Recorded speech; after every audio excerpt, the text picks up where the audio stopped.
एक नज़र, क्योंकि हम सब बात कर रहे थे, पॉइंट्स टेबल पे एक नज़र डाल देते हैं कि पॉइंट्स टेबल की क्या सिचुएशन है, ताकि हमें और अंदाज़ा हो कि अभी मुल्तान सुल्तान कितना पावरफुल चल रहा है पॉइंट्स टेबल पे, और कराची को इस्लामाबाद और पेशावर को बीट करने के लिए आज का मैच कितना इंपॉर्टेंट है। So if you look at the points table right now, Multan Sultan is on top with 10 points 6 matches, Quetta is on the second position with 9.6 matches, Peshawar Zalmi is on third position 7 points हैं 6 matches के बाद, Islamabad United के 5 points हैं 6 matches हैं, Karachi Kings fifth on the table 5 matches 4 points, और Lahore Qalandars 7 matches 1 point. Lahore Qalandars का कल का मैच, जैसे हमने कल भी डिस्कस किया था कि कल का मैच का वॉश आउट होने का बहुत बड़ा नुकसान है लाहौर के फैंस के लिए, लाहौर की टीम के लिए, and we all understand how important Lahore team is for this tournament.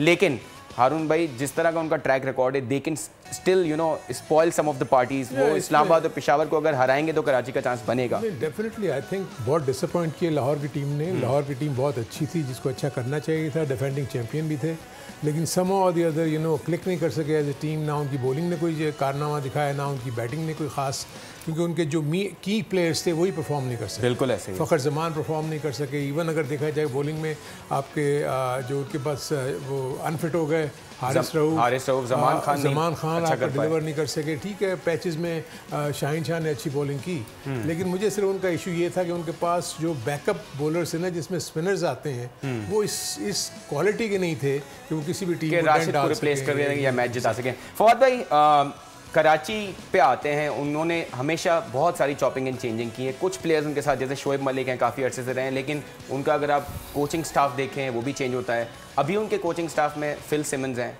जो पुराने वेटरन हैं, उनके होने से अब उनकी टीम में जो चेंजेस करनी है, डू यू थिंक कि they will be able to come up with the team? कुछ प्लेयर्स भी हैं जैसे शम्सी हैं जिनसे बहुत एक्सपेक्टेशन थी, लेकिन जैसे आपने ऑफ कैमरा में कहा कि उससे बेहतर तो शोएब मलिक परफॉर्म कर रहे हैं।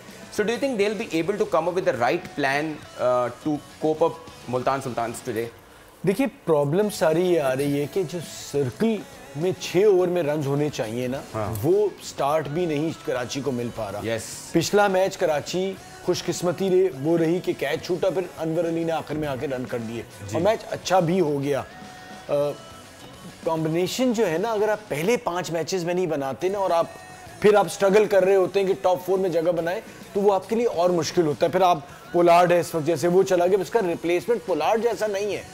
आपके पास पोलार्ड का कोई रिप्लेसमेंट है नहीं है, क्योंकि पोलार्ड के करीब भी कोई यहाँ पर मौजूद है, फिर वो परफॉर्म करता आ रहा है। बिल्कुल आपको एक सुकून है कि जी 15 या 14 ओवर के बाद पोलार्ड आता है, अगर टीम फंसी हो तो वो रन कर जाता है, तो वो भी नहीं है। तो बहुत सारी मुश्किलात हैं। आप मुकाबला उस टीम से करने जा रहे हैं कि जिसकी तैयारी है कि उसकी ये नहीं तो बी टीम भी बड़ी बड़ी टीमों को मार रही है। उनके स्पिनर्स फैसल अकरम आते हैं तो वो भी परफॉर्म कर रहे होते हैं, आफ्ताब इब्राहिम को वो खिला रहे हैं। सुल्तान के कॉम्बिनेशन में हम बात करेंगे, बड़ी आउटस्टैंडिंग टीम चल रही है मुल्तान सुल्तान। लेकिन आज के प्ले 11 के साथ जाते हैं, बिकॉज उनका कराची में पहला मैच है।